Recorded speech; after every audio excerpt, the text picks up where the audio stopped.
আমি গিয়েছিলাম গাজীপুর। ওইখানে গিয়ে কি করলাম, আমাদের সাথে কি হলো, এটা নিয়ে আজকের ভিডিওটা। একটু নিজের জন্য সময় নিতে চাইলাম, বাসায় কেউ ছিল না, তাই ভাবলাম গাজীপুরের এক রিসোর্টে চলে যাই একটু রিল্যাক্স টাইম কাটানোর জন্য। রিসোর্টে গিয়ে মনে হলো আমি যেন প্রকৃতির মাঝে হারিয়ে গিয়েছি। চারপাশ শুধু সবুজ, পাখির ডাক আর শান্ত পরিবেশ। আমি উপভোগ করছিলাম ঠিকই, কিন্তু হঠাৎ দেখি না মোবাইল সিগন্যাল আছে না বিদ্যুৎ।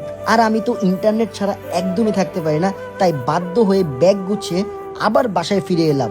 আর মাঝখানে নাস্তা করে নিলাম বাইরে থেকে। পরদিন ঠিক সকালে আবার যাত্রা শুরু করলাম, এইবার আমার ভাইদের নিয়ে। পথে আমরা থামলাম হোটেল এক্সে, সেখানে দারুণ একটা লাঞ্চ করলাম। আবহাওয়াও ছিল একদমই অসাধারণ, হালকা বৃষ্টি পড়ছিল, চারপাশের গাছপালা, সবুজ পাতা, সবকিছুই আরো অনেক সুন্দর লাগছিল। রিসোর্ট পৌঁছে এবার ঠিক করলাম সুইমিং পুলে একটু মজা করব। আমরা একসাথে অনেক মজা করলাম, ড্রোন উড়ালাম, অসাধারণ কিছু ফুটেজ কালেক্ট করলাম।